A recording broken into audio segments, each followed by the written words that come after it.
पूरी रात के लिए मचलता है आधा समुद्र, आधे चांद को मिलती है पूरी रात। आधी पृथ्वी की पूरी रात, आधी पृथ्वी के हिस्से में आता है पूरा सूर्य। आधे से अधिक, बहुत अधिक मेरी दुनिया के करोड़ों करोड़ लोग, आधे वस्त्रों से ढांकते हुए पूरा तन, आधी चादर में फैलाते हुए पूरे पांव, आधे भोजन से खींचते पूरी ताकत, आधी इच्छा से जीते पूरा जीवन, आधे इलाज की देते पूरी फीस, पूरी मृत्यु पाते आधी उम्र बची, आधी उम्र नहीं बीती, आधी उम्र का बचा पूरा भोजन, पूरा स्वाद, पूरी दवा, पूरी नींद, पूरा चैन, पूरा जीवन, पूरे जीवन का पूरा हिसाब हमें चाहिए।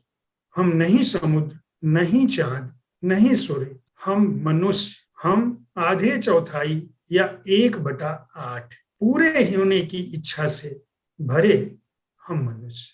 मानव जिजीविषा से भरी विडंबना को इस कविता की शक्ल देकर अपने शब्दों में बयान करने वाले रचनाकार हैं नरेश सक्सेना जी। हमारे दौर के जाने माने कवि, गीतकार, नवगीतकार, निर्देशक, पटकथा लेखक, बहुत कुछ अपने जीवन में नरेश सक्सेना जी ने किया है। साहित्य तक के साप्ताहिक कार्यक्रम बातें मुलाकातें में आज मेरे यानी आपके साहित्यिक दोस्त जयप्रकाश पांडे के साथ नरेश सक्सेना जी मौजूद हैं। आपका बहुत बहुत स्वागत है सर साहित्य तक के मंच पर। मैं अपने दर्शकों को बता दूं, नरेश सक्सेना जी की कविताएं अपने आप में एक दर्शन लिए होती हैं। वे इंसान के हकूक की बात करते हैं, इंसानी हक की बात करते हैं, संघर्ष की बात करते हैं, न्याय की बात करते हैं, अधिकारों की बात करते हैं।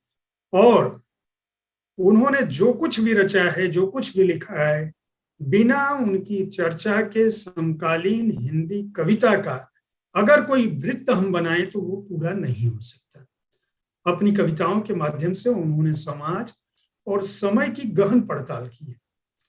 बिना डरे, निडरता के साथ वे आम आदमी के पक्ष में खड़े होते हैं, बावजूद उसके कि उन्होंने सरकारी नौकरी की, लेकिन एक कवि के रूप में उनकी अपनी पहचान, जो कुछ लिखते हैं उसके साथ है। वे अपनी सियासी मसलों पे, अपने हालात पे, अपने दौर पे चुप नहीं रहते। उनका मानना है कि कवि वही है जो अपने समय को बोले या अपने शब्दों में दर्ज करे।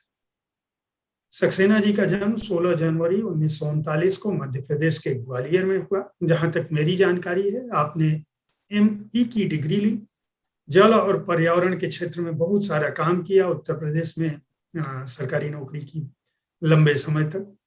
और आपकी पहली कविता जो है, जो जानकारी मुझे उपलब्ध है, वह यह है कि 1958 में ज्ञानोदय में छपी थी। उसके बाद कल्पना, धर्मयुग, साक्षात्कार, पहल, वसुधा, प्रयोजन, तद्भव, कोई भी हमारे समय की ऐसी महत्वपूर्ण साहित्यिक पत्रिका नहीं है जिसमें आपकी रचनाएं न छपती रही।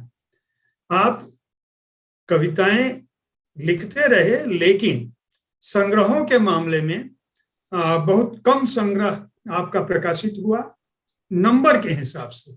अगर मैं कविता के महत्व और उसके प्रभाव की बात करूं तो अकेले आपका केवल एक संकलन, समुद्र पर हो रही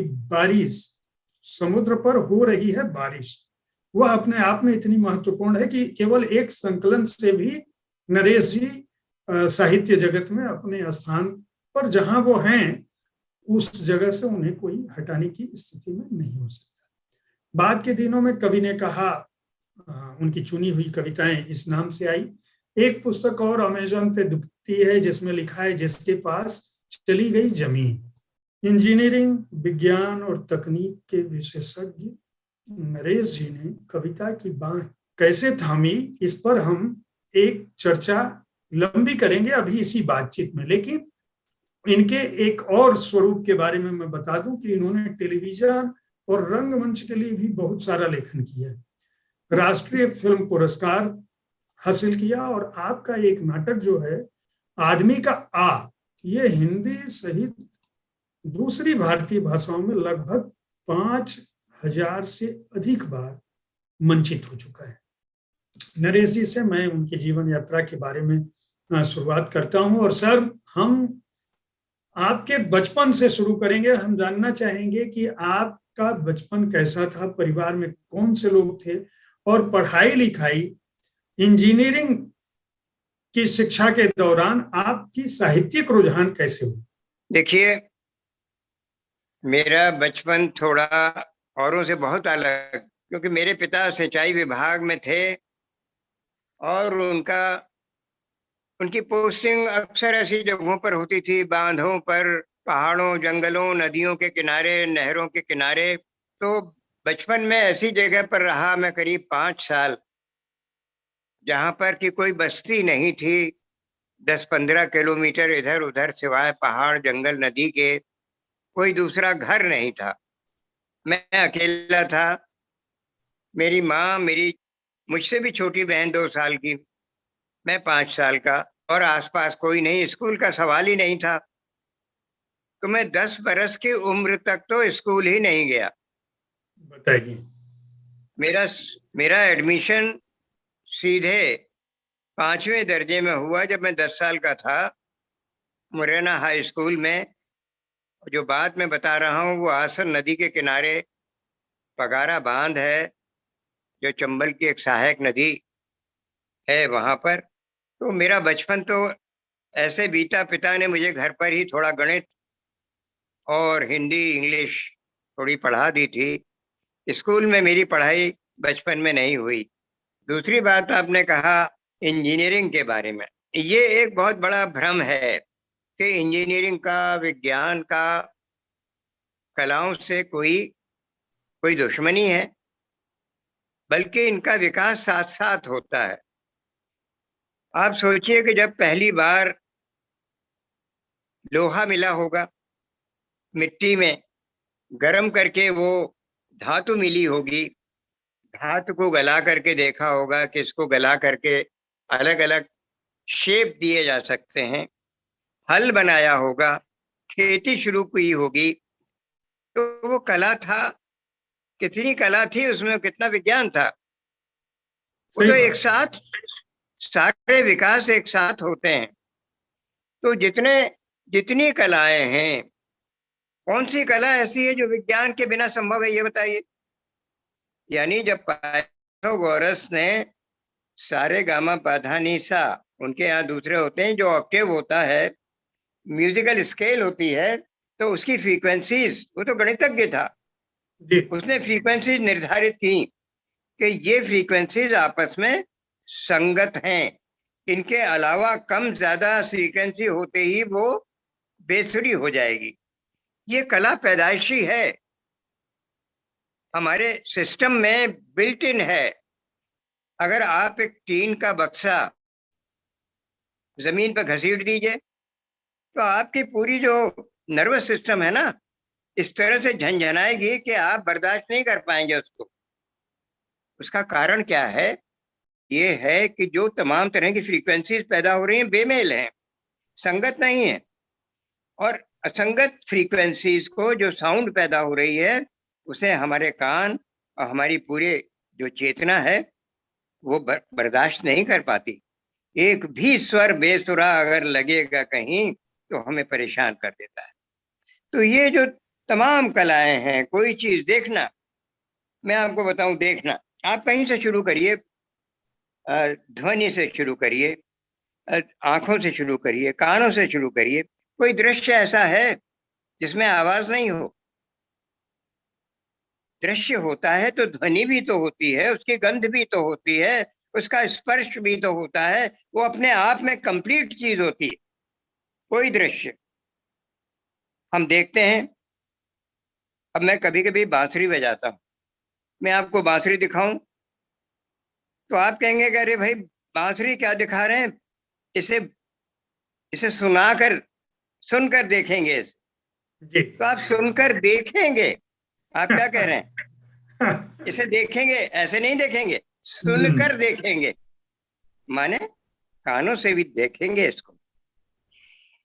आप कभी औरतों को, महिलाओं को कपड़ा खरीदते देखिए तो क्या देख के पसंद कर लेती हैं और छू के देखती हैं, ऐसे ऐसे वो स्पर्श से देखती हैं कपड़े का टेक्सचर क्या है ना, कपड़े की फील क्या है, कपड़ा खुरदरा है, रेशमी है, पतला है, मोटा है, फील करके वो जो, तो कपड़े को देखते हैं, कपड़ा देख लिया तो उंगलियों से देखा, पोरों से देखा अपना, तो हम देखते हैं, स्पर्श से भी देखते हैं, सिर्फ आंखों से नहीं देखते, सुनकर देखते हैं। और अगर मैं मान लीजिए आपको इमरती दिखाऊं कि देखिए तो कितनी सुंदर बनी है ये गोल गोल, कहेंगे अरे खा कर देखिए ये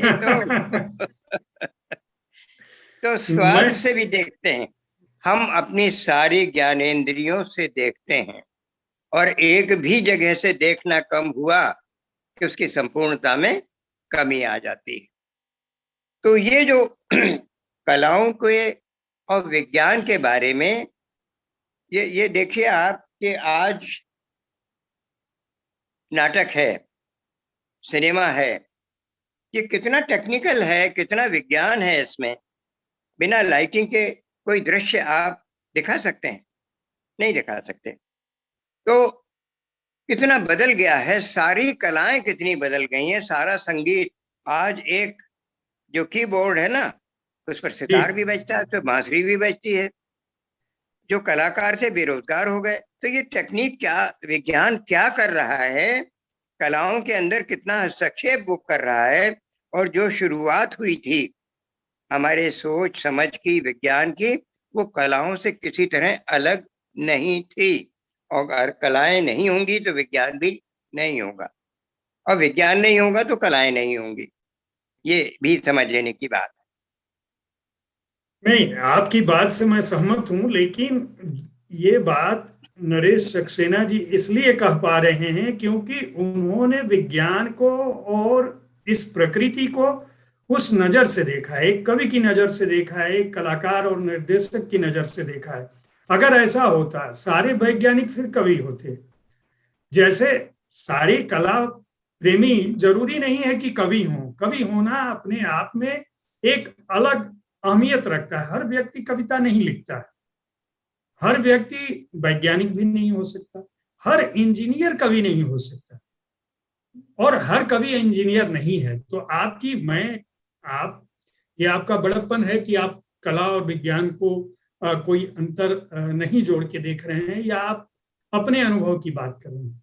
लेकिन सामान्य तौर पर जो जीवनगत व्यवस्थाएं हैं और जो कला और विज्ञान का क्षेत्र है, एक शुष्क विषय के रूप में, खासकर कला से जो बच्चे पढ़ते हैं वो ये मानते हैं कि जो विज्ञान लेता है उसके अंदर रसों के प्रति उतना लगाव नहीं होता जितना आपके प्रति आपके पास है। तो ऐसा ऐसा होता नहीं है। इसमें बहुत सारी चीजें हमारे सोच समझ में बहुत शुरुआती लेवल पर गायब कर दी जाती हैं।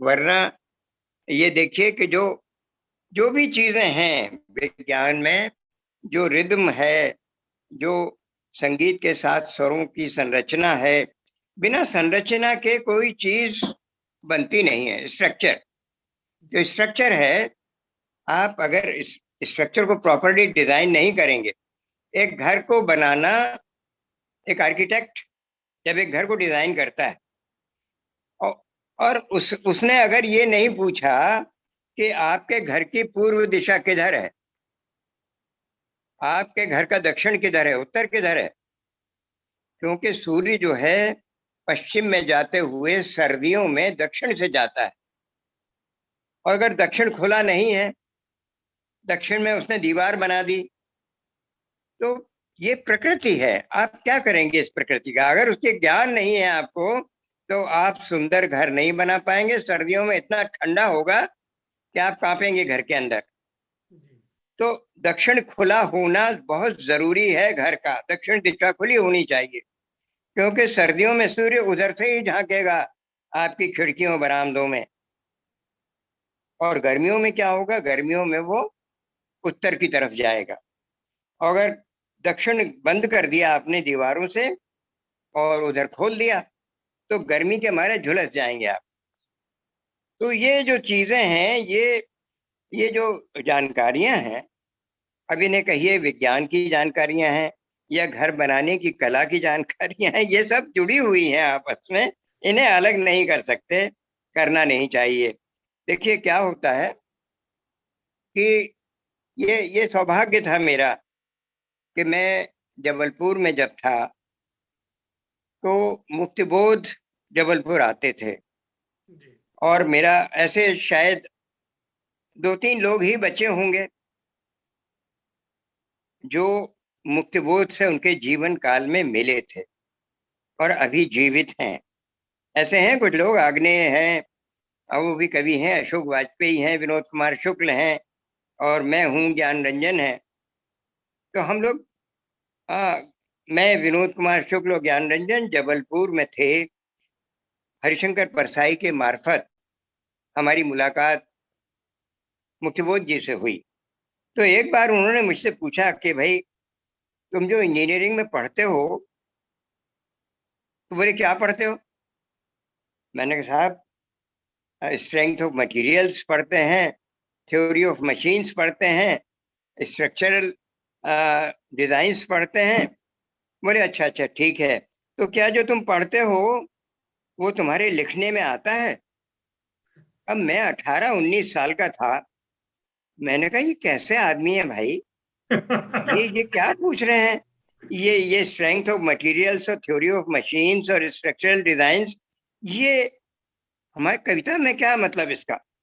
तो मुझे भौचक्का देख करके वो समझ गए, मेरी उम्र और मेरा भौचक्कापन देख के उन्होंने कहा देखो, जो साहित्यकार है वो देखता है मनुष्य के जीवन को, उसके व्यवहार को, उसकी परिस्थितियों को, और तब वो सोचता है कि ये ऐसा क्यों हो रहा है इसको।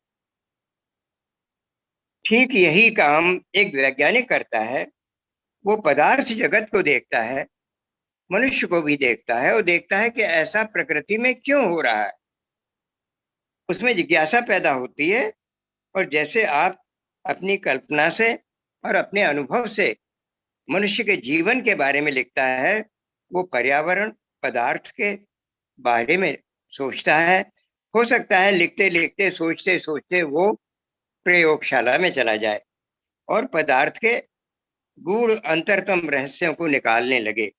लेकिन शुरुआत तो एक जैसी हुई थी कि हमने देखा, जिज्ञासा हुई कि ऐसा क्यों है, और तब उसकी खोज की। तो ये दोनों दोनों प्रणालियां जो हैं, सोचने, देखने और काम करने की, शुरू में एक जैसी ही होती हैं, बाद में उनकी धाराएं अलग अलग हो जाती हैं।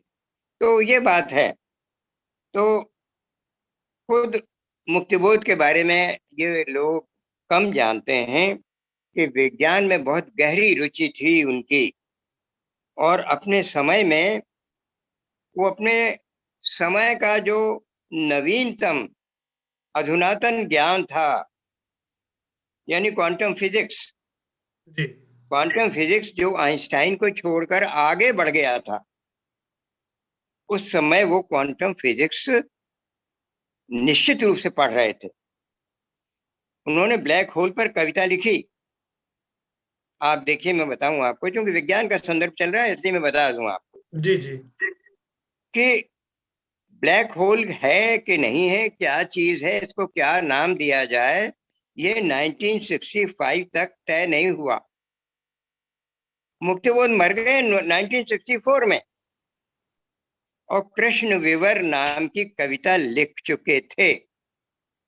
सोचिए जरा, 1964 में उनकी डेथ हुई है, इसका मतलब ये है कि जल्दी से जल्दी लिखी हो तो 1963 में उन्होंने कृष्ण विवर कविता लिखी, ब्लैक होल। और ये नामकरण इसका ब्लैक होल हुआ 1965 में, दुनिया भर के वैज्ञानिकों ने तय किया, तब वो लिख गए थे कविता। उनकी एक और मशहूर कविता है, मैं बताऊं उसके बारे में। हो सकता है आप में से बहुतों ने वो स्टीफन हॉकिंग की किताब पढ़ी होगी। जी। स्टीफन हॉकिंग की किताब से पढ़कर ही बता रहा हूँ आपको, इसकी कई किताबें हैं खैर। तो उसने लिखा कि जब एक शुरुआत यहाँ से हुई कि इन क्वांटम फिजिक्स वालों का कहना यह था कि जो जो पदार्थ, जो चीजें बहुत छोटी हैं माने एटम के लेवल पर हैं, मॉलिक्यूल से भी छोटी हैं, एटम है, या एटम से भी छोटी हैं इलेक्ट्रॉन है, ये न्यूटन के गति के नियमों का पालन नहीं करती। बड़ी बड़ी चीजें तो पालन करती हैं, और जो छोटी छोटी चुन्नी मुन्नी चीजें हैं ये पालन नहीं करती। ऐसा कैसे हो सकता है? उन्हें साहब ऐसा ही है कि गति के नियमों का पालन एटम नहीं करते। उस पर एक्सपेरिमेंट हुए। अब वो एटम फायर किए गए, एक तरफ फिर दूसरी तरफ, और जब दोनों तरफ एक साथ फायर किए गए तो 20-25 जा रहे थे, 50 में से उधर 2-3 ही रह गए। और जिधर जिधर 20-25 जा रहे थे उधर पता लगा कि 36 चले गए। तो ये क्या हुआ? तो पता लगा कि जिधर फायर कर रहे हैं उधर न जाके वो अपने मनमानी ढंग से चले जाते हैं, जिधर जाना होता है। तो कहीं कम हो गए, इंटरफियर कर दिया उन्होंने, दूसरों ने आकर के उसका रास्ता रोक दिया, और कहीं उन्होंने एक दूसरे को गति प्रदान कर दी। तो ये हुआ, स्टेटमेंट ये बना कि एटम जो है वो अनंत पथों पर एक साथ चल सकता है। It can travel on all the possible paths simultaneously. फिर हॉकिंग ने यह भी लिखा कि it seems as if this is science fiction. ये कपोल कल्पना है विज्ञान की, पर वो कहता है but it is not, this is the reality. कि वो अनंत पथ हैं, एक पथ से दूसरी जगह, एक जगह से दूसरी जगह जाना कोई स्ट्रेट लाइन में नहीं जाना उसे, वो जाने कहाँ होके आएगा। तो उसके जाने के अनंत पथ हैं, उन पर वो एक साथ ट्रेवल कर सकता है, ये हमें मानना पड़ेगा। मतलब की बात यह है कि उसने ये कहा है कि ये अनंत पथों पर चल सकता है एक साथ। अब याद करिए मुक्तिबोध की सबसे प्रसिद्ध कविता, एक पांव रखता हूं कि 100 राहें फूटती हैं और मैं उन सब पर से गुजर जाना चाहता हूं। क्या बात। मुझे कदम कदम पर चौराहे मिलते हैं बाहें फैलाए। तो ये जो मुक्तिबोध के पास है, ये जो कॉन्सेप्ट आया, अब आप कहेंगे कि ये कॉन्सेप्ट उनके, ये तो आपने आरोपित कर दिया। ऐसा नहीं है। एक पांव रखता हूं कि 100 राहें फूटती हैं और मैं उन सब पर से गुजर जाना चाहता हूं। अब ये कदम कदम पर चौराहे घर में भी मिलते हैं। आप घर जाते हैं तो आपको लगता है कि सबसे पहले बाथरूम जाएं, या सबसे पहले अपने कपड़े उतारें, अपने कमरे में जाएं, या सबसे पहले माता पिता अगर घर में है तो उनसे मिलें, या सबसे पहले बच्चों के कमरे में जाएं, या पत्नी से मिलें, बात करें कि भैया आज दिन कैसा बीता, घर में क्या हुई, कोई दिक्कत तो नहीं। तो कितनी जगह जाना है हमें, एक साथ कैसे जा सकते हैं? लेकिन मन में इच्छा तो उठती है कि हम सभी जगहों पर एक साथ पहुंच जाएं। तो ये संभव कैसे होता है?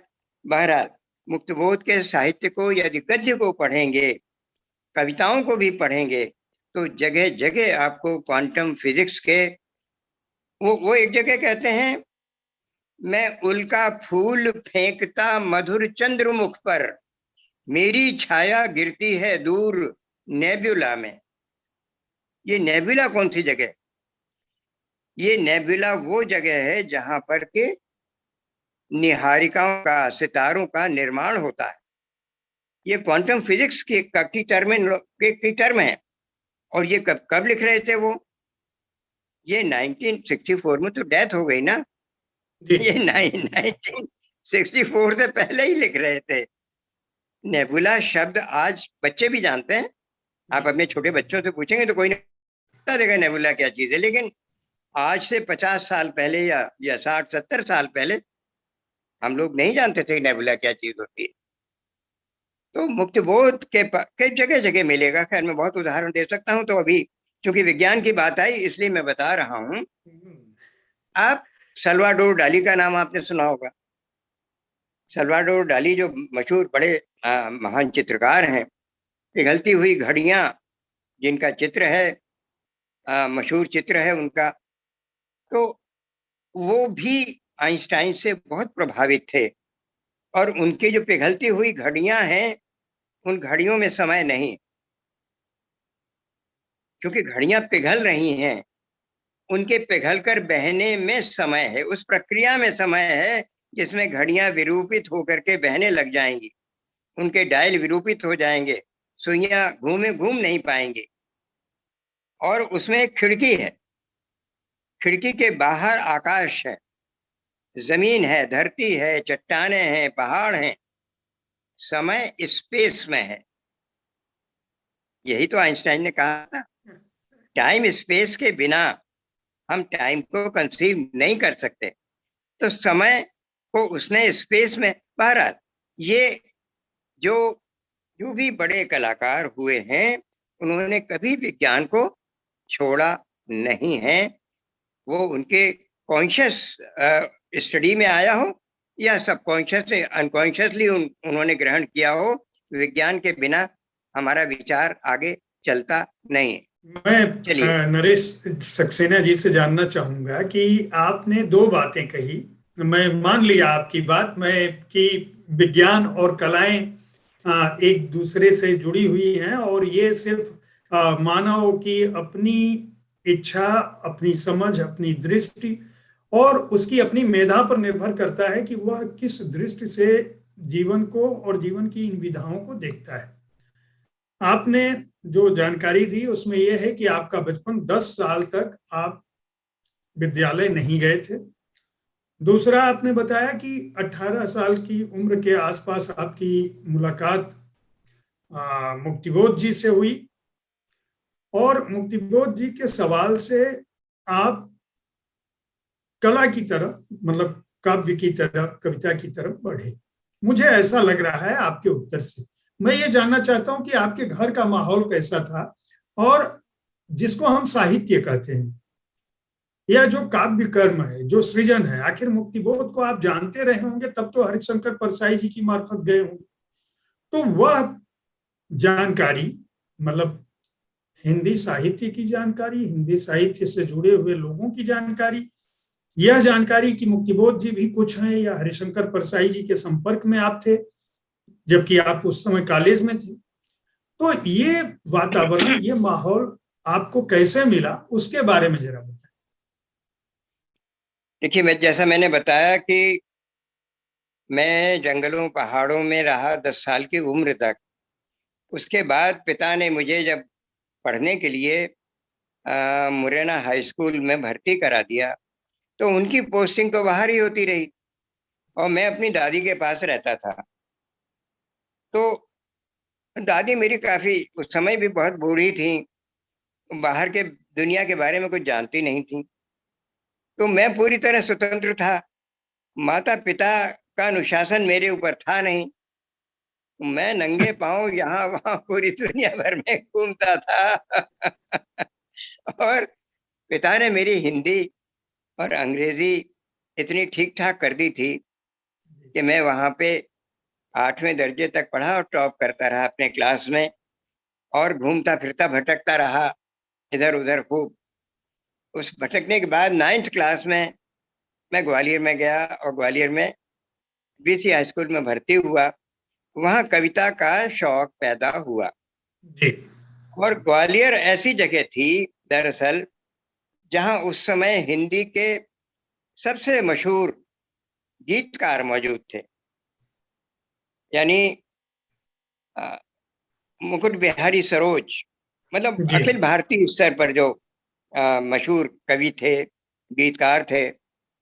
वीरेंद्र मिश्र, मुकुट बिहारी सरोज, आनंद मिश्र, राम कुमार चतुर्वेदी, चंचल, ओम प्रभाकर और बहुत लोग जिनके नाम कम जाने जाते हैं, वो भी बहुत बड़े अच्छे सुंदर गीतकार थे। फिर वहाँ कवि सम्मेलन बहुत होते थे और बड़े बड़े कवि, यानी बच्चन से लेकर के भवानी प्रसाद मिश्र से लेकर के तमाम हिंदुस्तान भर के कवि आते थे और मेरा शौक था तो मैं चला जाता था कवि सम्मेलन कविता सुनने के लिए।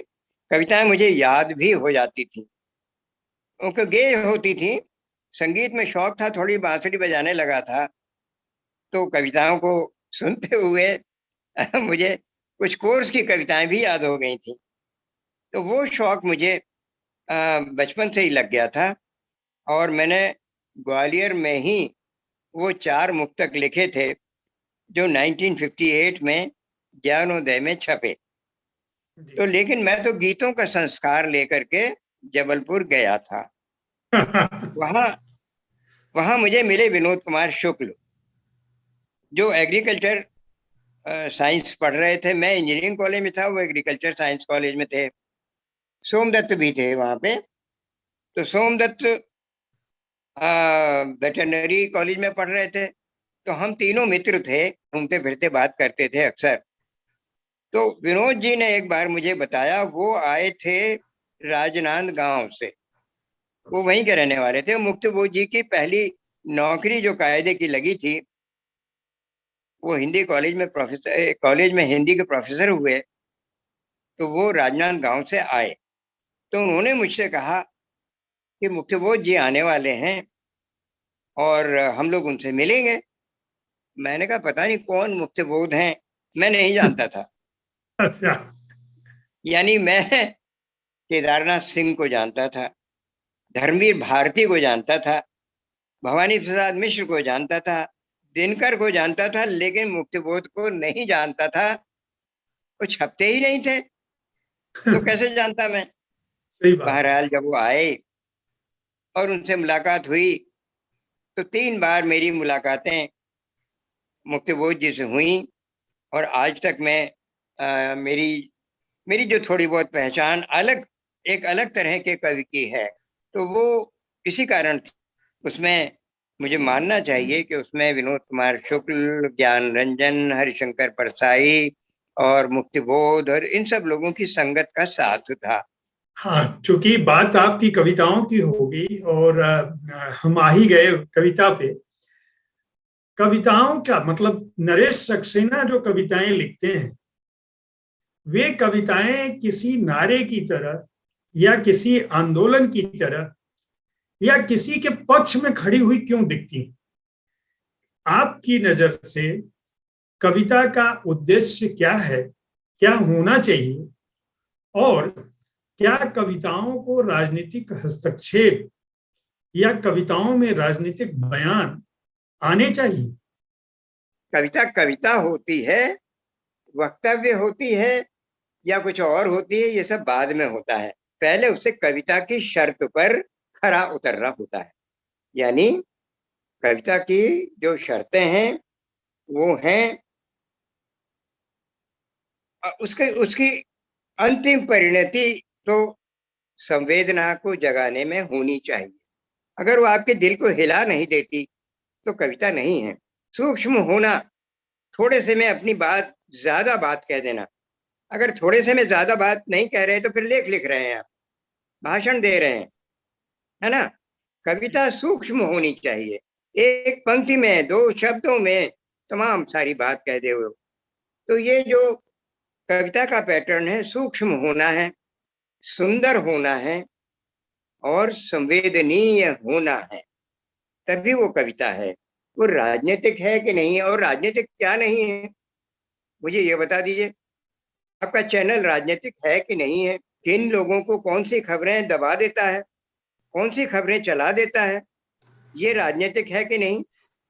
हमारे बच्चों की शिक्षा के स्कूलों में टीचरों की भर्ती हो या नहीं, ये राजनीति तय करती है। हमारे महंगाई बढ़े कि घटे, किसानों को सब्सिडी मिले कि नहीं, उनका उनका जीवन सुखमय हो कि नहीं, जो हमारे कमजोर वर्ग के लोग हैं उनकी शिक्षा का इंतजाम, बच्चे कुपोषित हैं इस देश के। इस देश का क्या होना है बताइए, इस देश के बच्चों के पास भोजन नहीं है। आज आजादी के 75 साल बाद किसी को शर्म नहीं आती ये कहते हुए भारत की संसद में कि हमारे तो आधे बच्चे कुपोषित हैं। अरे वाह, बड़े खुशी की बात है। आधे बच्चे कुपोषित हैं, यही यही यही भविष्य का भारत है। इसमें मानसिक विकलांग होंगे, जिनकी बाढ़ मारी गई है। ये दुनिया के सबसे सबसे कुपोषित बच्चे, सबसे मतिमंद बच्चे भारत में क्यों पैदा हो गए भाई? आप कह रहे हैं राजनीति, राजनीति किस चीज में नहीं? यानी हमारी शिक्षा पर, हमारे स्वास्थ्य पर, हमारे पर्यावरण पर, हर चीज पर तो राजनीति का कब्जा है। हर चीज राजनीतिक निर्णय से तय होती है। आलू महंगा बिकेगा कि सस्ता बिकेगा, शक्कर हमारे घर में महंगी आएगी सस्ती आएगी, ये तो राजनीति तय कर रही है। तो फिर हमारा हमारा सोच, हमारा विचार, मनुष्य के प्रति हमारी संवेदना किन किन चीजों से होकर जुड़ेगी? फूल पत्तों से और अपने हंसी मजाक से। तो वो मंच की कविता कर रही, वहां चुटकुले सुनाए जाते हैं। सबसे ज्यादा सफल कवि वही होता है जो कविता बिल्कुल नहीं सुनाता, चुटकुले सुनाता है, गप्पे सुनाता है, इधर उधर की लंतरानियां छेड़ता है और 2 4 6 लाइनें कविता की हैं तो पढ़ देता है। तो ये प्रश्न जो है कि राजनीति और पक्षधरता, आप अगर संवेदनशील, आपके अंदर अगर मनुष्यता है तो आप निश्चित ही अन्याय के प्रति विचलित होंगे। आपके मन में इच्छा होगी कि आप उसकी मदद करें, हस्तक्षेप करें, और जब 4 गुंडे आपको ऐसा नहीं करने देंगे तो आपकी नींद उड़ जाएगी, गुंडे आपकी नींद उड़ा देंगे। और फिर अगर आप नहीं लिख पाए, हस्तक्षेप नहीं कर पाए, तो कविता आपकी नींद उड़ा देगी। और वो नींद इसीलिए उड़ेगी कि आप संवेदनशील मनुष्य हैं, आप कुछ करना चाहते हैं और कर नहीं पा रहे, घुटन है आपके अंदर। तो लेकिन फिर भी मैं पहली बात फिर वही कहूंगा कि कविता की शर्तों पर कविता होगी। उसके बाद राजनीतिक होने से तो वो बच ही नहीं सकती। कैसे बचेगी? आपकी एक कविता याद आ रही है मुझे जी, आपने लिखा है कि वे पत्थरों को पहनाते हैं लंगोट, पौधों जी, को चुनरी और घाघरा पहनाते हैं, वनों पर्वतों जी, और आकाश की नग्नता से होकर आक्रांत तरह तरह से अपनी अश्लीलता का उत्सव मनाते हैं, देवी देवताओं को पहनाते हैं आभूषण और फिर उनके मंदिरों का उद्धार करके उन्हें वातानुकूलित करवाते हैं। इस तरह वे ईश्वर को उसकी औकात बताते हैं। अब ये आप कविता आपने कई दशक पहले लिखी थी, ये जी, आपकी आपकी हालिया कविता नहीं है, ये नहीं कह सकते कि वर्तमान की कविता है, लेकिन ये वर्तमान में भी उतनी ही प्रासंगिक दिखती है जितनी जब आपने लिखी होगी तब रही होगी। तो देखिए, जी, बिल्कुल, ये कविता तो 20 25 साल पहले लिखी गई थी जी, और घटित हो रही है अयोध्या में। जी, अयोध्या में क्या क्या क्या बात है? राम के नाम पर जो जमीनें हैं वो करोड़ों और अरबों में खरीदी जा रही हैं, और राम के लिए कहाँ कहाँ से घर बनाने के लिए पत्थर मंगाए जा रहे हैं, और कितना श्रृंगार और कितना सोना और कितना चांदी और कितना। तो राम को उनकी हैसियत बताई जा रही है कि तुम्हारे पास क्या रखा है? जो देने वाले तो हम हैं, है ना? तो ये जो राम का वो वातानुकूलित भी हो रहा है, वहां सोना चांदी भी चढ़ाया जा रहा है, वहां उनके वस्त्राभूषण भी तैयार हो रहे हैं। तो ये सब हो रहा है, तो ये राजनीति हो रही है, क्या हो रहा है ये? नहीं, लेकिन आपने जब लिखा होगा तब तो ये माहौल नहीं था।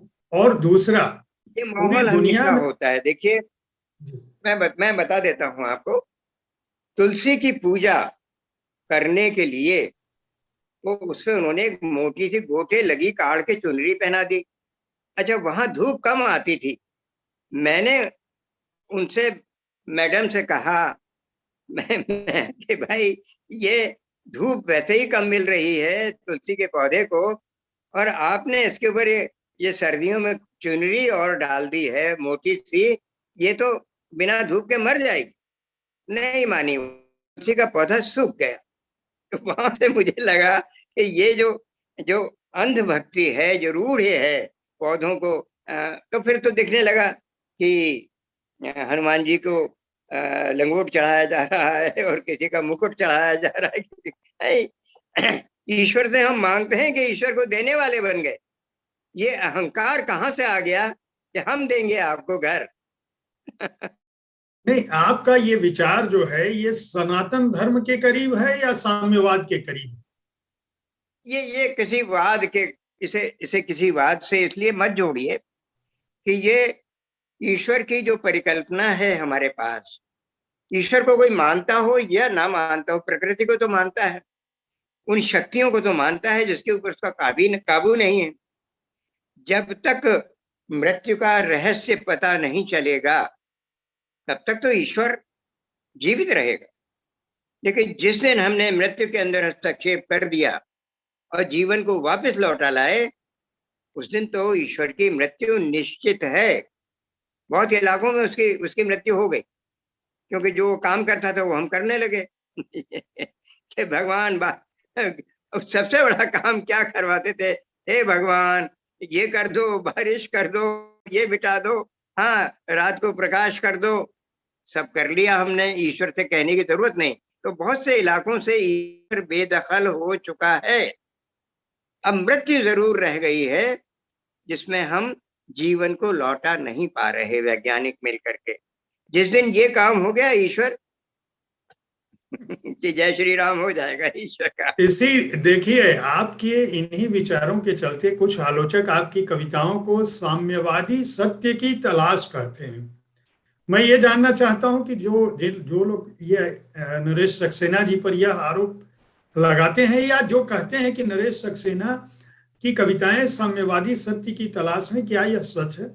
और अगर ये सच है तो साम्यवादी सत्य क्या है, या साम्यवादी समाज की किस परिकल्पना को आप अपनी कविताओं में दर्ज करना चाहते हैं या करते हैं? देखिए, एक अच्छा भला मानवीय इंसान है वो ये मान लीजिए कि कम्युनिस्ट होता है, जो दूसरों के दुख दर्द को समझता है, जो ये मानता है कि ये मनुष्य भी मेरे जैसा ही मनुष्य है, ये इसको उतनी ही सर्दी गर्मी भूख लगती है, इसको बीमारी में उसी तरह के इलाज की जरूरत है जैसी मुझे है, तो फिर आप कम्युनिस्ट हैं। आप ये बताइए, अभी अभी क्या हुआ, कोरोना फैला और कोरोना की वजह से फैक्ट्रियां बंद हो गई और मजदूर चले गए। फिर क्या, काम क्यों बंद हो गया? आपके पास मशीनें थी, आपके पास डिजाइन थे, आपके पास रुपया पैसा संपत्ति थी, आपके पास मैनेजर्स थे, क्या नहीं था आपके पास? आप तो कहते हैं कि सारा सब कुछ जो है वो पैसे से होता है, तो पैसा तो था आपके पास, मशीन तो थी आपके पास, मैनेजमेंट तो था आपके पास, क्या नहीं था जिसकी वजह से प्रोडक्शन बंद हो गया? मजदूर, काम करने वाले नहीं थे। बिना काम किए इस दुनिया में कुछ नहीं होता, श्रम करना होता है। जिसने श्रम करने की काबिलियत हासिल कर ली, शारीरिक और मानसिक, उसके न बच्चे पढ़, न उसे पूरा भोजन मिलेगा, न उसे इलाज मिलेगा, उसे कुछ नहीं मिलेगा। अगर उसने काम कर दिया, अगर उसने परिश्रम कर दिया तो गया काम से वो। ये जिस देश में ये हालत हो, परिश्रम की का आदर ना हो, परिश्रम का मूल्य न दिया जाए, आप क्या बात करते हैं? आप घर नहीं, आप झोपड़ी नहीं बना सकते, आप अन्न का एक दाना पैदा नहीं कर सकते, बिना श्रम के आप घर में रोटी नहीं बन सकती। स्त्रियां कितना श्रम करती हैं घर भर के अंदर। ये कोई साम्यवादी मान्यता है? और स्त्रियों को सबसे कि तुम करती क्या हो घर में, आप क्या करती हैं? बोले हम तो कुछ नहीं करते, हम तो हाउस वाइफ हैं। वो ऐसा लगता है कि जैसे कोई अपराधी हो, जो घर की झाड़ू बहारी करेंगी, बच्चों को स्कूल भेजेंगे, नहलाएंगी धुलाएंगी, उनकी दवा दारू का इंतजाम करेंगी, बर्तन मांजेंगी, खाना बनाएंगी, टिफिन लगाएंगी, वो कुछ नहीं करती। तो हमने श्रम को इतना पद दलित करके रखा, हमारी पूरे भारत में नहीं, पूरी दुनिया की संस्कृतियों ने जो ये काम किया, उसके विरुद्ध ये ये दर्शन आया कि बिना श्रम के संसार में कुछ भी नहीं होता। श्रम ऊंचे या नीचे दर्जे का नहीं होता। एक बहुत मशहूर कविता है कि घोड़े की नाल में एक कील नहीं थी, कील नहीं थी तो नाल नहीं थी, नाल नहीं थी तो घोड़ा नहीं था, घोड़ा नहीं था तो युद्ध में युद्ध लड़ा नहीं जा सकता था, और युद्ध लड़ा नहीं जा सकता था बिना घोड़े के, तो फिर साम्राज्य साम्राज्य नहीं था। फिर साम्राज्य क्यों हार गया, क्यों हारा गया साम्राज्य? क्योंकि घोड़े की नाल में एक कील नहीं। जो आपके टायर का पंचर जोड़ देता, उसके बिना गाड़ी नहीं चलती।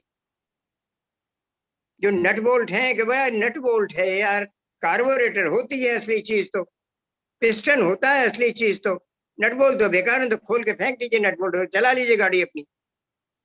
नट बोल्ट उतना ही महत्वपूर्ण है जितना कार्बोरेटर है, जितना पिस्टन है, जितना इग्निशन है। इस सब का इंतजाम जितना है, इसमें एक नट बोल्ट कील उतनी ही महत्वपूर्ण है। और कोई ना कोई काम तो करेगा वो।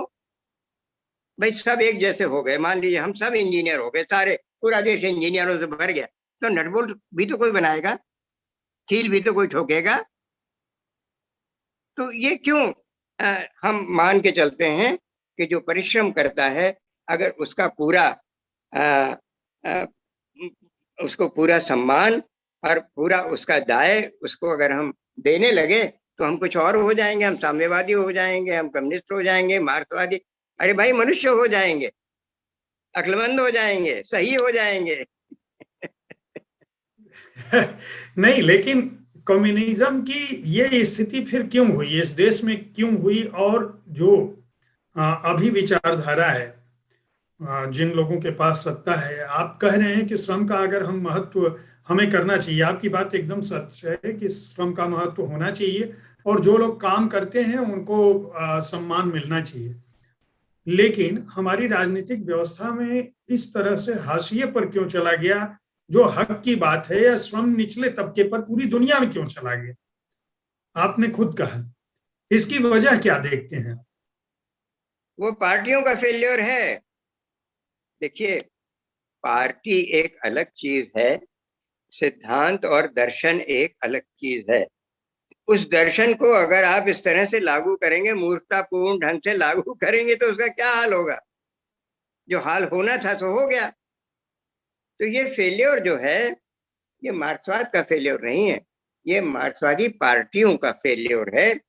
हर हर हर भला आदमी, हर अच्छा मनुष्य अपने घर में कम्युनिस्ट होता है।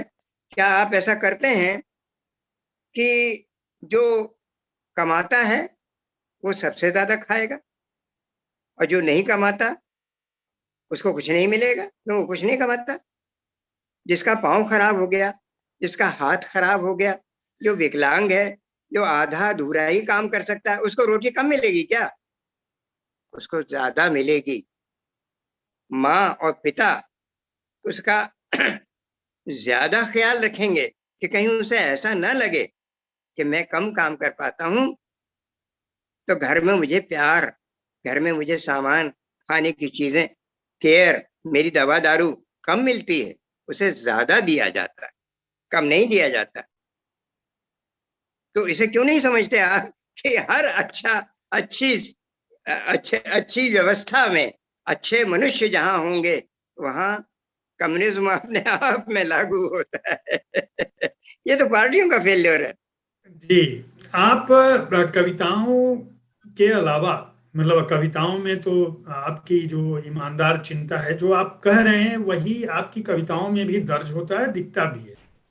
आपकी कविताएं जो आपने अभी मनुष्यता की बात की, ईमानदारी की बात की, श्रम की बात की, मनुष्य के प्रति आप उसके साथ खड़े रहते हैं और अपनी कविताओं से आप बहुत सार्थक हस्तक्षेप भी करते रहे हैं।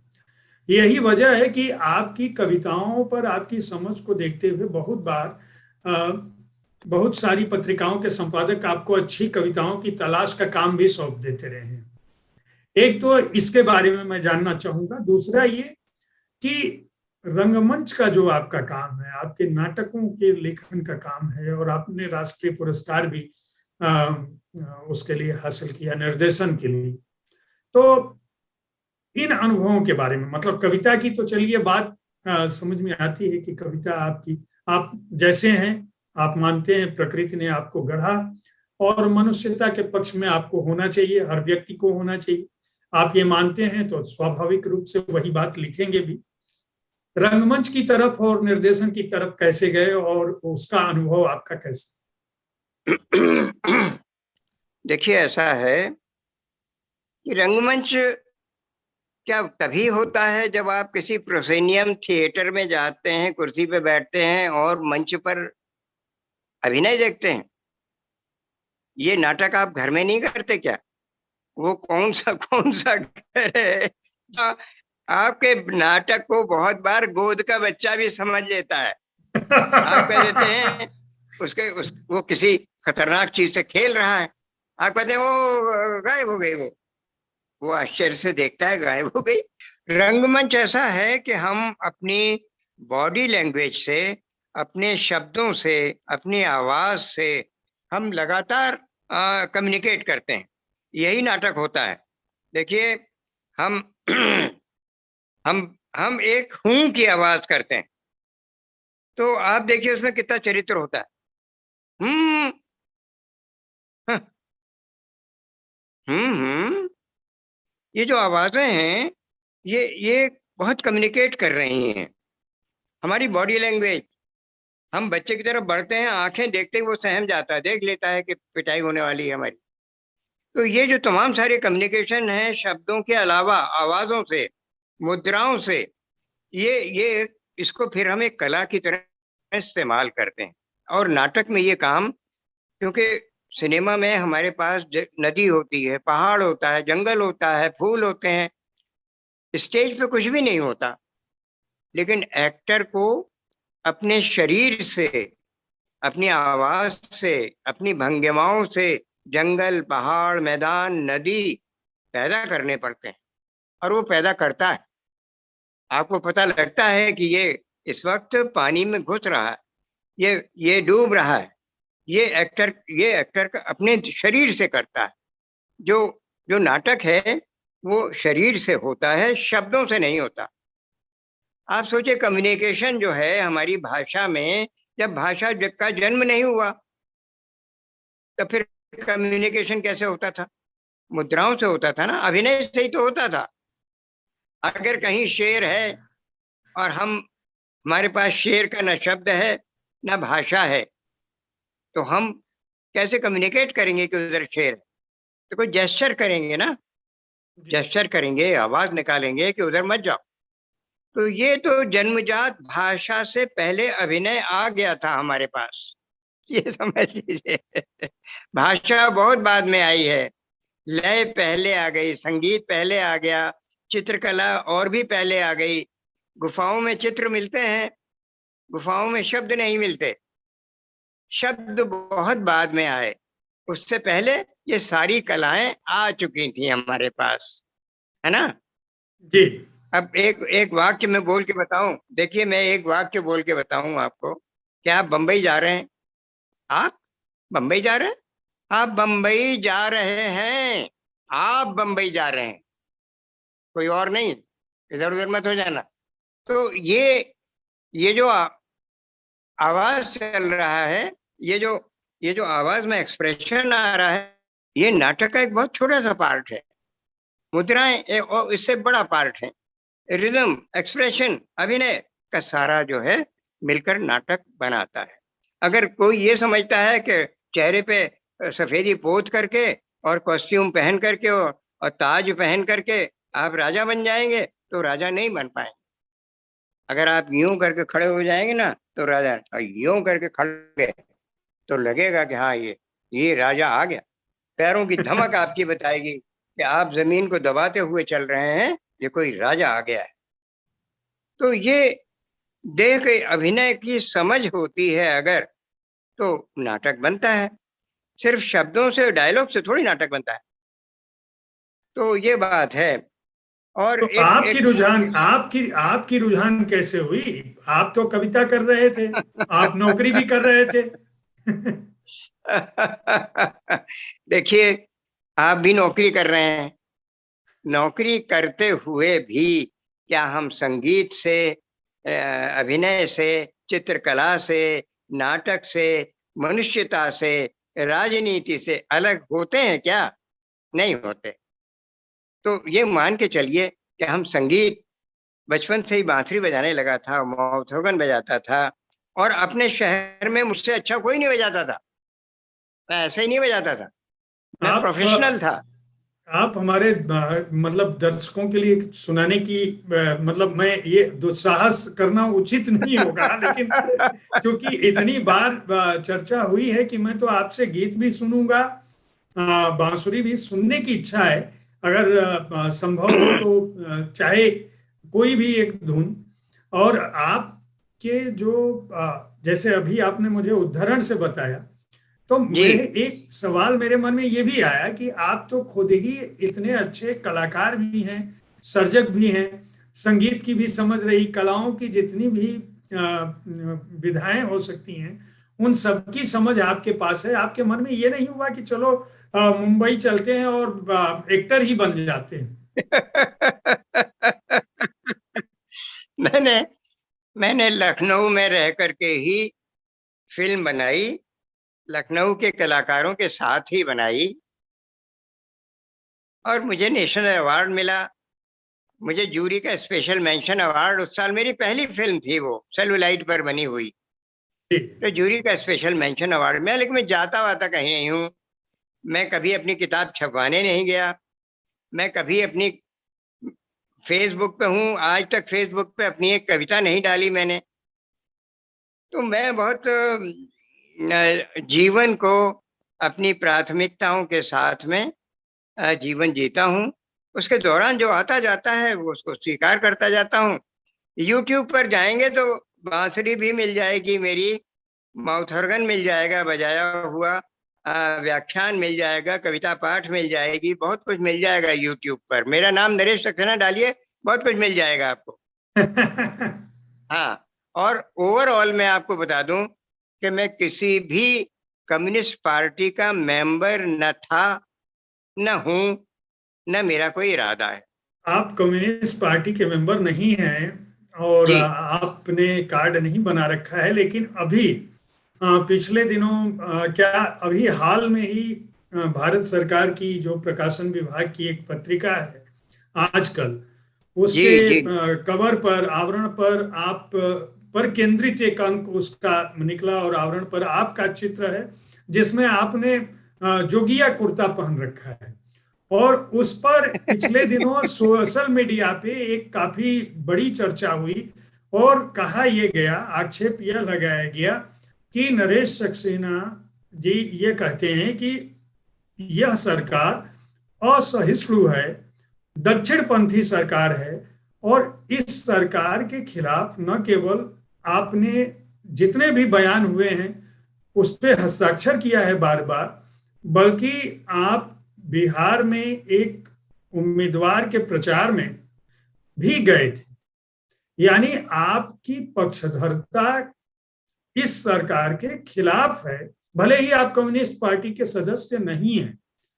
तो सोशल मीडिया पे जो चर्चा चल रही थी वो ये चल रही थी कि एक ऐसा व्यक्ति जो सरकार के खिलाफ है, आवरण पर उसका चित्र देकर उस पर केंद्रित विशेषांक निकालकर नरेंद्र मोदी सरकार ने यह साबित किया है या यह सिद्ध किया है कि वे बेहद सहिष्णु हैं और हर वर्ग के लोगों को स्वीकारते हैं। आपका क्या कहना है? मेरा कहना यह है कि वो ऐसा ही करते रहें, ये उनके हित में है। वरना उत्तर प्रदेश में आप देख रहे हैं कि 3 कैबिनेट मिनिस्टर जा चुके उनके, और 3 कैबिनेट मिनिस्टर जा चुके, और 3 एमएलए पार्टी छोड़ करके भाग गए हैं, और बाकी भागने वाले हैं। अगर वो ये काम कर रहे हैं तो करते रहें, तो अच्छा रहेगा उनका, उनके स्वास्थ्य के लिए, उस सरकार के स्वास्थ्य के लिए अच्छा रहेगा। ऐसे काम करना चाहिए उन्हें। क्या क्या खराबी है? आप एक बात बताइए, मैं सरकार का विरोधी हूं, मैं व्यवस्था का विरोधी हूं। आप समर्थन में हैं क्या? एशिया में भारत भुखमरी के शीर्ष पर है। आप हंगर स्केल गूगल पे डाल के देखिए कि भारत कहाँ है। एशिया में भुखमरी के नंबर 1 पे कैसे पहुंच गया? ये किसने पहुंचा दिया? और शिक्षा में भारत 200 देशों के सूची में सबसे नीचे कैसे पहुंच गया? जो PISA पीसा की रिपोर्ट है, आप देख लीजिए उसको। अब तो हमारी सरकार भेजती ही नहीं उस कंपटीशन में, उन्हें मालूम है कि नीचे से नीचे ही जाना है। आप इसके समर्थक हैं? नहीं, उनका जवाब ये, आप इस सरकार के समर्थक नहीं हो सकते। आप बोले ना बोले। इस सरकार का जब कहना ये है कि ये तो हमारे सामने, हमको तो 7 साल मिला है, 70 साल में ये व्यवस्था बनी है। हाँ, तो 7 साल कम होते हैं। सबसे पहले घर में बच्चों की भूख का इंतजाम होगा कि नहीं होगा? कि सड़क बनाने जाएंगे कि फ्लाईओवर बनाएंगे? सबसे पहले बच्चों की भूख का, भोजन का इंतजाम होगा। वो कर दिया क्या 7 साल में? कि सारे रिसोर्सेज बच्चों के लिए हैं। तो आप सरकार से कह दीजिए कि हम भर्ती हो जाएं। हम भर्ती होने को तैयार हैं। बच्चों का इंतजाम कर दें, बच्चों के स्वास्थ्य का इंतजाम कर दें, बच्चों की शिक्षा का इंतजाम कर दें। वो करें तो सही कुछ, हम तो भर्ती हो जाएंगे भाई। तैयार बैठे। आज तक किसी पार्टी में भर्ती नहीं हुए हैं, हम तो हो जाएंगे। करवा दीजिए। हमारी वो ये जो क्षमता नहीं है, लेकिन जो चर्चाएं चल रही थी, मैं निश्चित रूप से जो लोग उस चर्चा में भागीदारी कर रहे थे, मैं उन तक पहुंचाऊंगा कि नरेश जी का यह कहना है कि अगर इस देश से भूखमरी, बच्चों की भूख खत्म हो जाए तो मैं भाजपा भी ज्वाइन करने को तैयार हूं। हालांकि आपके समर्थक, बच्चों की भूख का इंतजाम, बच्चों की शिक्षा का इंतजाम, बच्चों के स्वास्थ्य का इंतजाम। और बच्चे भूखे हैं तो क्या माता पिता सारा भोजन खुद खा जाते हैं, बच्चों को नहीं देते? अरे माता पिता भी भूखे हैं। ये हो क्या रहा है? आप इस दिशा में काम करिए। मैं आपका समर्थक मैं ना हूं तो बताइएगा। आप करिए तो सही, शुरुआत तो करिए। आप घोषणा तो करिए कि पहला काम ये है, पहले साल में ये कर देंगे हम। तो करके दिखाइए आप। तो वो है नहीं। देखिए, धंधे का मामला है, सत्ता का मामला है। लोग इग्नोरेंट हैं, लोग बेपढ़े लिखे हैं, अशिक्षित हैं। वो उन्हें वैसा ही रखना चाहते हैं, क्योंकि भूखे रहेंगे तो राजनीति की समझ पैदा ही नहीं होगी। रोटी मिल जाएगी। कह रहे हैं कि उत्तर प्रदेश में कहते हैं मुख्यमंत्री कि 16 करोड़ लोगों को भोजन दे रहे हैं, 16 करोड़ लोगों को राशन दे रहे हैं। अरे 16 करोड़ लोग भिखारी क्यों हो गए?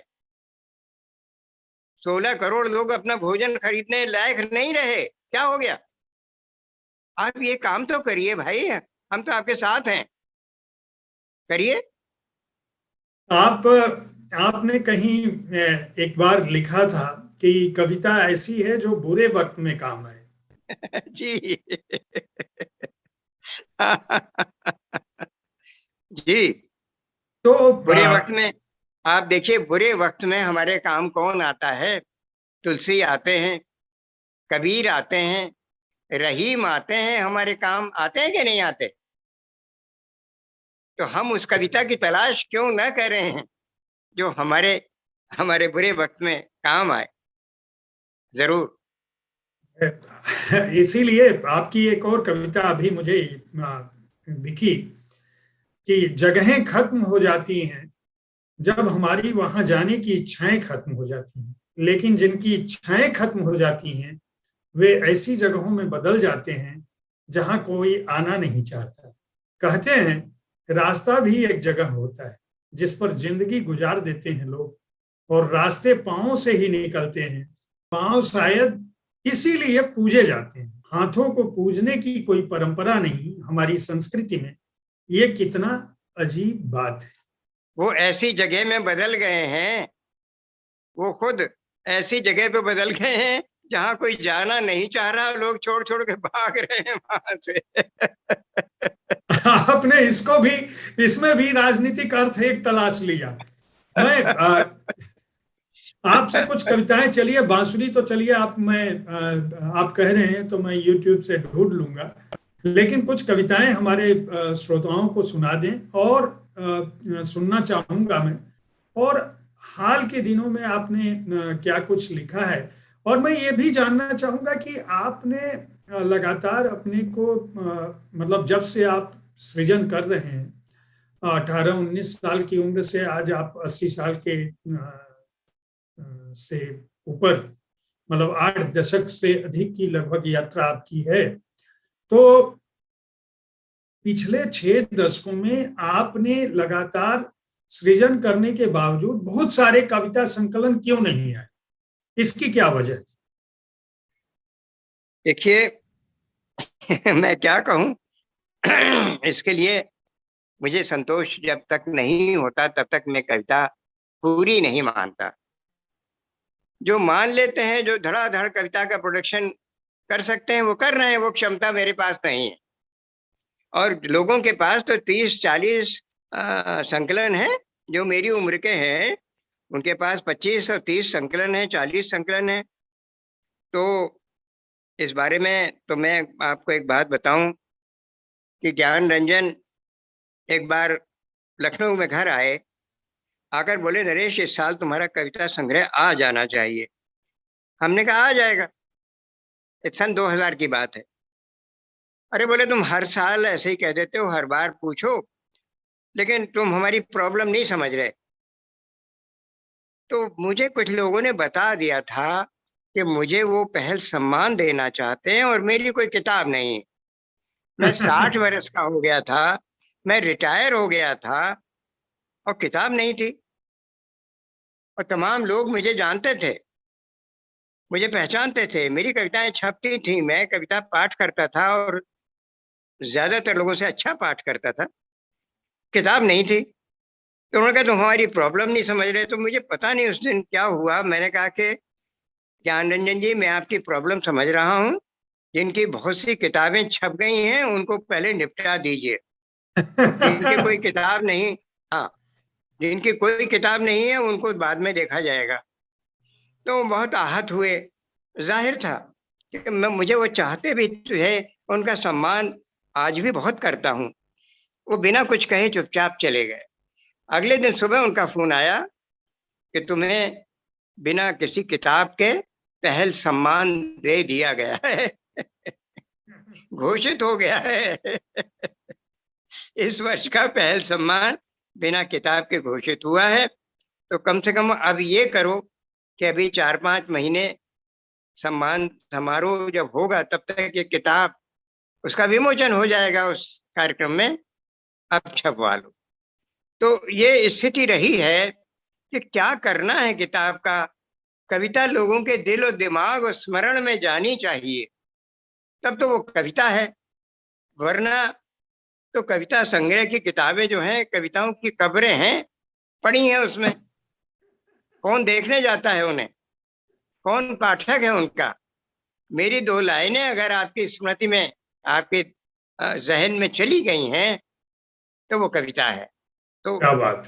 ऐसी ऐसी 2-4 लाइनें निकल गई मेरे हाथ से, तो लोग उनकी वजह से मुझे याद करते हैं, वरना कौन किसे याद करता है आप जानते हैं। कुछ सुना दें सर, एक आध कविताएं तो सुना दें।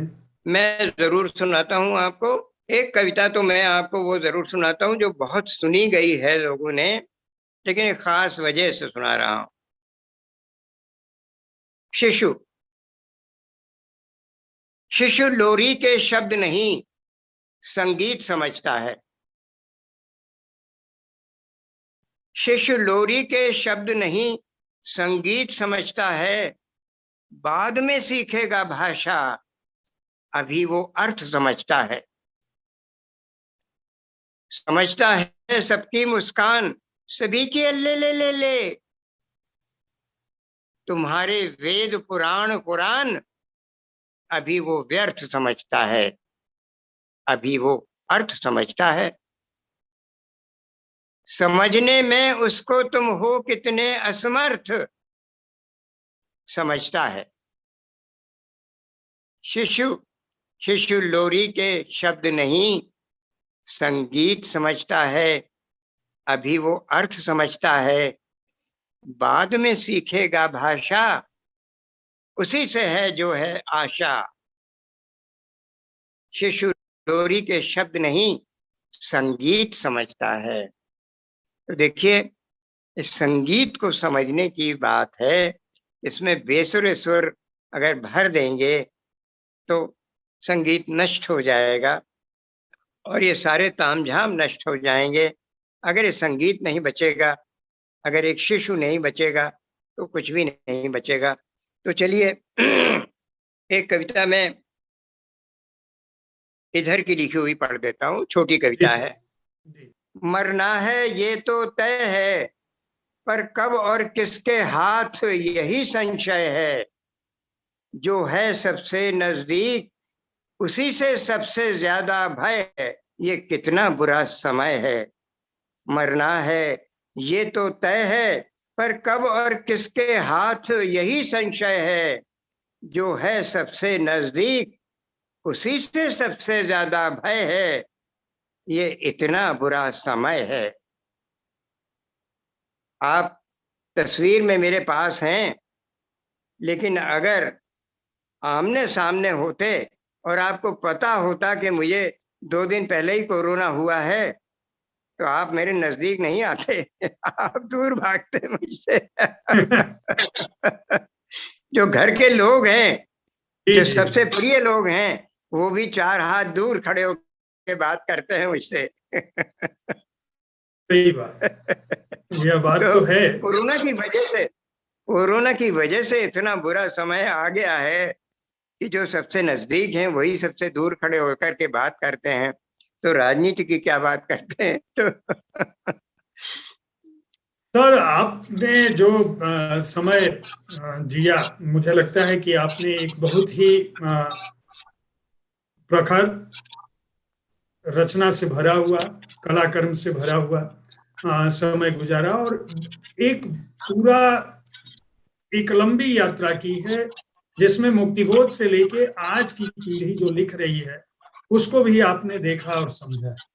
मैं ये जानना चाहता हूं कि नई पीढ़ी जो लिख रही है उसमें क्या संभावना है, क्या उन लोगों को आप कुछ लोग आपकी नजर में हैं जो पढ़ रहे हैं, या वो उम्मीद जो कविता को लेकर आप लोगों का था कि तमस से प्रकाश की ओर, असत्य से सत्य की ओर, ये एक अनवरत यात्रा है और मनुष्यता का पर्याय है। जी हमारे समय में देखिए, टेक्नोलॉजी ने बहुत लंबी छलांग लगाई है, जिसकी वजह से मैं इस वक्त गोवा में बैठा हूं और आप शायद दिल्ली में हो, है ना। तो हम लोग अगल बगल खड़े होकर के बात कर रहे हैं। टेक्नोलॉजी ने बहुत बड़ा काम किया, लेकिन उसके जितने टेक्नोलॉजी को वहन करने की क्षमता भी हमारे अंदर होनी चाहिए। हुआ ये है कि फेसबुक हमारे जमाने में नहीं थी। कल्पना जैसी एक पत्रिका थी, एक एक बार कोई उसमें छप जाए तो पूरे भारत के साहित्यकार जान लेते थे कि किसी की रचना छपी है वहां। धर्मयुग 5 लाख प्रतियां छपती थी, आज 5,000 छपने वाली पत्रिका नहीं है। 5 लाख प्रतियां छपती थी। अगर आप उसमें छप गए हैं, मांग मांग के पढ़ी जाती थी। एक पत्रिका 10 घर जाती थी, तो करोड़ों लोग उसको पढ़ते थे। ये धीरे धीरे हमारा समय खराब होता चला गया है मनुष्यता के लिए, क्योंकि टेक्नोलॉजी को धारण करने की शक्ति हमारे अंदर नहीं है। हमारे अंदर जैसे देवताओं ने जब विष निकाला तो उसको कोई पीने को के लिए क्षमता किसी के पास नहीं थी। अब वो उन्होंने कहते हैं शिव जी ने उसको धारण कर लिया, नीलकंठ हो गए और बाकी लोग अपना अपने अपने काम में लग गए। क्या काम किए उन्होंने जानते हैं। हमारे देवताओं का चरित्र आप जानते होंगे अच्छी तरह से, किस तरह का रहा है ना। तो ये सब, तो टेक्नोलॉजी जो आई, हमारे यहाँ फेसबुक जो आ गया है, इसको धारण करने की समझ, शक्ति और समझ बहुत कम लोगों में है। आप एक अच्छे कायदे की बात, एक कायदे का वाक्य वैचारिक स्तर पर डाल दीजिए तो 15, 20, 25 लोग उसको रिस्पॉन्ड करेंगे। अगर आप फेसबुक पर अपना फोटो डाल दीजिए तो 150, 200 कमेंट आ जाए। आप तो ये जो नॉन सीरियसनेस आ गई है, हमें फेसबुक ने दे दी है कि हमारे पास 5,000 मित्र हैं, उसमें से 1% भी अगर आ जाए तो 50 आ गए। तो हमने कोई भी अपनी जैसी तैसी अपनी 4 पंक्तियां लिख करके डाल दी और 50 लाइक आ गए, तो हमें लगता है कि वाह वाह क्या बात है। और 100, 150 आ गए तो फिर क्या बात है। तो मूल्यांकन संभव ही नहीं रहा। हम तुरंत एग्जामिन, हमें लगता है कि हमारी रचना पास हो गई, देखो 150 लोग कह रहे हैं अद्भुत है, वाह वाह क्या बात है। तो अभूतपूर्व उससे लोगों के दिमाग पर असर पड़ा है। और हमारे पास कोई मूल्यांकन, बीच में संपादक तो वहां है नहीं कोई जो जो उसको स्वीकृत या अस्वीकृत करे, ऐसा कोई उसमें है नहीं। आप खुद ही लेखक हैं, खुद ही प्रकाशक हैं, और आपके सारी मित्र मंडली जो है वो आपको कह देती है अद्भुत है, अभूतपूर्व है, तो हो गया काम। इससे बहुत दिक्कत हुई है। इससे थोड़ी गड़बड़ हुई है। और कोई किसी को बुरा क्यों कहे। एक मुसीबत ये है, आप निंदा कर दीजिए मेरी। देखिए फेसबुक ने एक और काम किया, आप निंदा करिए कि ये देखिए बहुत ही आप देखिए लोग दौड़ पड़ेंगे ये कहने के लिए, अरे वाह कितना साहसी, 2 टूक बेलाख, बहुत साहसिक, बहुत बढ़िया कहा आपने। लेकिन अगर आप मेरी प्रशंसा कर दें तो लोग सोचने लगेंगे क्या चक्कर है ये इनकी तारीफ क्यों कर रहे हैं, उनकी तो की नहीं इन्होंने, फला की नहीं की। दूसरी बात, आपने पूछा युवा पीढ़ी के बारे में। युवा पीढ़ी हमेशा अपनी पीढ़ी से आगे जाने के लिए काम करती रहती है। ये कभी नहीं हुआ कि मुक्तिबोध नहीं रहे, अज्ञेय नहीं रहे, निराला नहीं रहे। अरे भाई तुलसी और कबीर भी नहीं रहे थे, तब तो निराला आए। और निराला और अज्ञेय नहीं रहे, मुक्तिबोध नहीं रहे, तो विनोद कुमार शुक्ल आए हैं। और हम लोग जब नहीं रहेंगे तो नहीं रहने की दिशा में हम बढ़ रहे हैं, तो युवा लोग आ रहे और बहुत सुंदर कविताएं, बहुत अच्छी। अभी हो सकता है कुछ में उतनी परिपक्वता न आई हो, संरचना जो है, स्ट्रक्चर की प्रॉब्लम है अभी कविता में, हमारी युवा पीढ़ी में, लेकिन वो धीरे धीरे आएगी और उनके अंदर वो सारे तत्व हैं। देखिए जसिंता केरकेता लिखती है कि हमने उनसे 5 फीट की सड़क मांगी थी, जंगल में जाने के लिए 5 फीट की सड़क मांगी थी, वो 50 फीट की सड़क ले आए, तो उससे तो हम डर गए। ये क्या करेंगे 50 फीट की, हमें तो 5 फीट की चाहिए थी। 50 फीट की सड़क पे तो हमारे पहाड़ों को लाद के ले जाएंगे, नदियों को ले जाएंगे, जंगल ले जाएंगे। ये 2 लाइनों में एक बात को कह देना कविता में, ये हमारे बहुत से कवि कर रहे हैं। एक कवि हैं, अब अभी अभी मैंने पढ़ा, हरिओम राजौरिया है भोपाल के, उन्होंने लिखा कि चक्की पीसते हुए जो जो स्त्रियां गीत गाती थीं, वो उनका कोई कला कर्म नहीं था, कोई संगीत की प्रस्तुति नहीं थी, वो उनके श्रम का माध्यम था। उन गीतों की उन्हें जरूरत थी और गीतों को उनकी जरूरत थी। गीतों को उनकी जरूरत थी उन स्त्रियों की जो चक्की पीसती थीं। हाँ, जो चक्की पीस करके घर के लिए आटा बनाती थीं, उनको उस समय वो जो गीत गाती थी, उन गीतों को उन स्त्रियों की जरूरत थी और उन स्त्रियों को उन गीतों की जरूरत थी।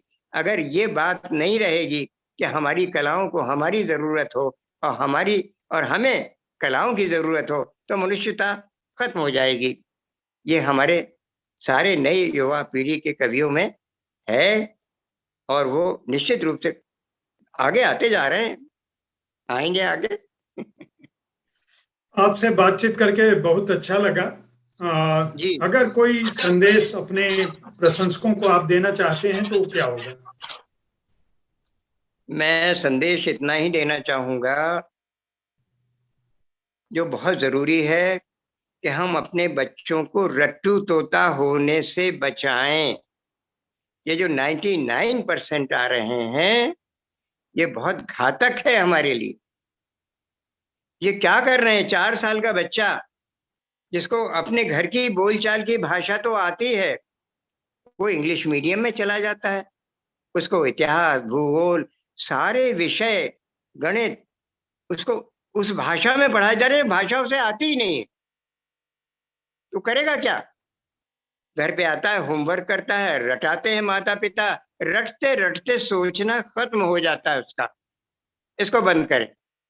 ये सारी भारतीय, मैं अंग्रेजी के खिलाफ नहीं हूं, अंग्रेजी बहुत बड़ी भाषा दुनिया की है और हमें सीखना ही चाहिए। लेकिन तब उस स्तर पर जब आपको जर्मन स्कॉलरशिप मिलती है, तो क्या वो इंग्लिश में पढ़ाते हैं आपको? नहीं पढ़ाते, जर्मन में पढ़ाते हैं। और आपको 6 महीने देते हैं, 6 महीने में जर्मन सीख लीजिए। होता क्या है कि जब हम ग्रेजुएशन लेवल तक अपने मेन विषय में पारंगत हो चुके होते हैं, तब हमें जर्मन हो या स्पेनिश हो या फ्रेंच हो, कोई फर्क नहीं पड़ता। हमें अपना विषय मालूम है, भाषा में क्या रखा है। लेकिन बचपन से अगर आपने सोचना बंद कर दिया बच्चे का, तो यही कारण है कि 75 वर्ष हो गए आजादी के, कोई विश्व स्तरीय अनुसंधान भारत में नहीं हुआ।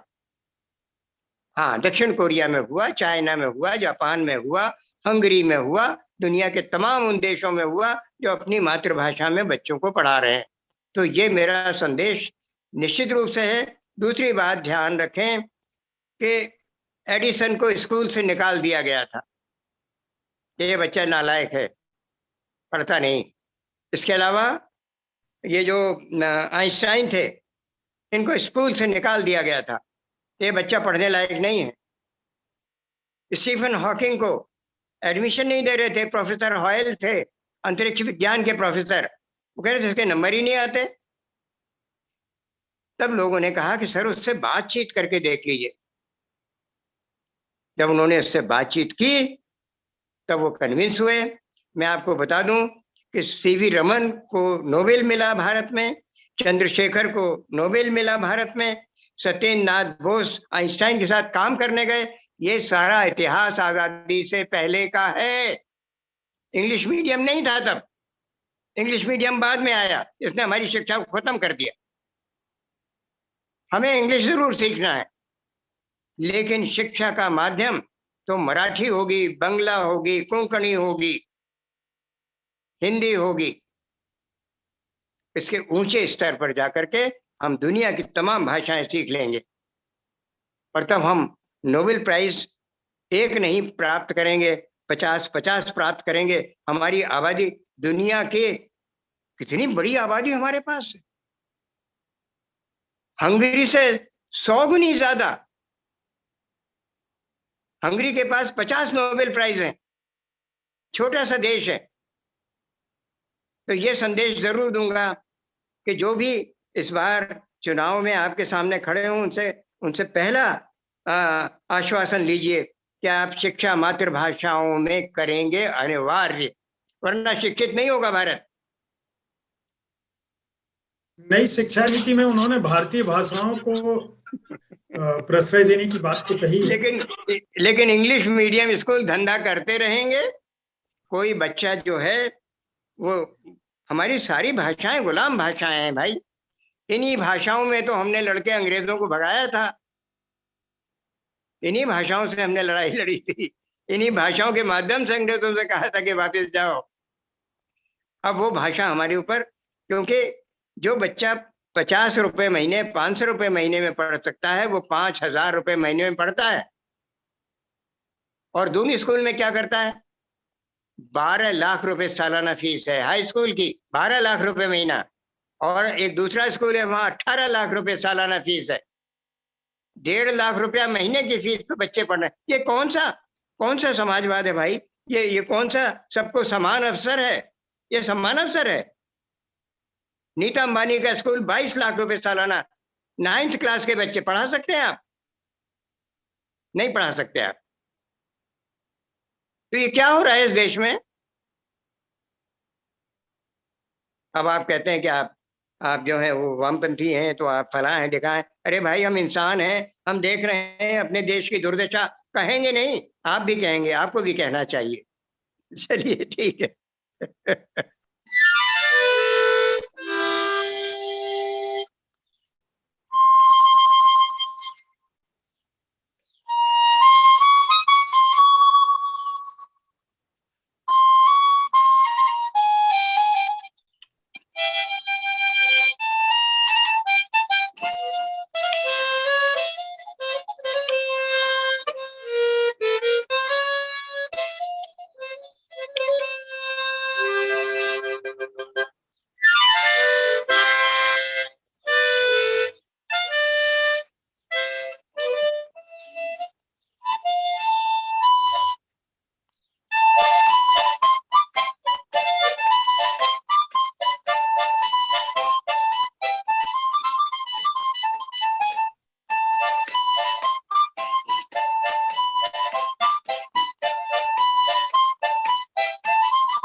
आपसे बातचीत करके बहुत अच्छा लगा। मैं अपने दर्शकों को बता दूं कि अगले बुधवार ठीक इसी समय ऐसी ही किसी एक शख्सियत के साथ मैं फिर आपसे मुखातिब होऊंगा।